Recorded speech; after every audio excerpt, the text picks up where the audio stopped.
Good day. We're the Group 3 members of the Accounting Department, University of Lagos. We'll be having a conversation on databases and data warehouse.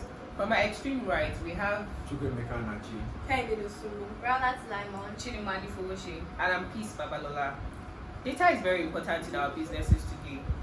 Data are raw facts. They can come in form of numbers or alphabets, but they are very, very important in managing a business. Chidinma, what are the qualities this data must possess? Data should be accurate. That means that it should be correct. You don't want to submit your data and then you find out that something is wrong there.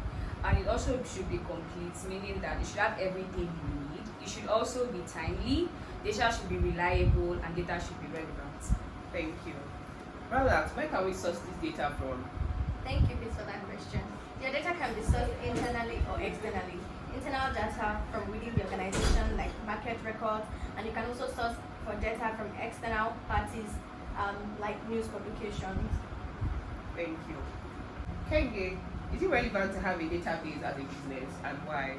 Database systems are essential for your business because they help communicate information related to sales transactions, product inventory, customer profiles, and marketing activities. Without all the information stored in a centralized store, business owners start to make assumptions based on opinions and not facts. Thank you. Emeka, I hear relational databases are very relevant in businesses today. Can you explain relational database and some terms associated with it? a relational database is a database that stores and provides access to data points that are related to one another. In a relational database, each row is a separate entity that has a unique ID called the key. Each column contains an attribute, and an attribute is a characteristic of the entity. Raulat, can you list some examples of relational database? Alright, some examples of relational database include MySQL, Microsoft SQL Server, Oracle Database, amongst others. Thank you. Chidinma, at some point, these databases can get really huge and consistent.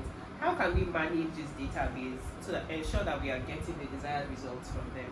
Okay, thank you, please, for the question. So first, we can make use of this system software called database management system. It's a system software that allows us to store, retrieve, and run queries on our database. Running a query means that you are requesting for data from your database. So this system software just allows you to create, you can read, you can update, and you can delete from your database. So basically, you have control over everything that happens in your database. So you don't actually have to be worried about if your data is increasing or not. Thank you. Kenny, data in itself can be very sensitive, and then nowadays people are not exactly convenient sharing their data. How can we ensure that this data is protected and in the end attain data integrity? Thank you for that question, please. There are 3 ways of protecting your data. First of all, you have to update your security software patches regularly. You have to use verified software updates, and you have to use cloud computing to back up your data. This ensures data integrity, and by having data integrity, you prevent data loss and data breakage. Thank you. We're moving on to data warehouse now. What exactly is data warehouse? Data warehouse is a central repository of data, and it can come from different sources like the centralized transaction systems, like relational databases and other sources. But in the end, it helps you to manage all this data in one place. What are typical components of a data warehouse? Thank you for that question, please. The typical components of a data warehouse are a central database. We have the ETL tools, which are the extract, transform, and load tools. We have the metadata, and we have the access tools. A central database is a database that is stored, located, and maintained in one single location. And this could be a central database or a computer system. Then we have the ETL tools, and these are tools used to turn raw data into information that is useful for actionable business intelligence. We have metadata, and this is data that is used to provide information about other data. And this data provides a basic summary of the data, which allows for faster usage and interaction with the data, while an access tool is used to enable users to interact with the data in your data warehouse. Thank you. I hope you are all learning a whole lot from this conversation. Chidinma, what's the distributed database system? Okay, thank you, please, for the question. A distributed database system is basically a database system in which your servers, you can decide to have different servers. That is, all your servers could be in the same physical location, but then all your data are distributed among that server, or you could have different physical locations. That's what it is distributed, because it's even the name distributed, it is shared either in different physical locations or with your servers, and it can be divided into two. You have homogeneous, that means you store like your servers are identical, and then you have heterogeneous where your servers are different. Beautiful, beautiful. Raulat, what are the advantages of having a distributed database system? Thank you for that question, please. Some of the features of distributed database system that gives it an edge includes the better response that it provides, the better security, the site autonomy, last but not the least, the lower communication cost that is required to use this database. Thank you. So far, we've talked about data, we've talked about relational databases, and we've also talked about data warehouses.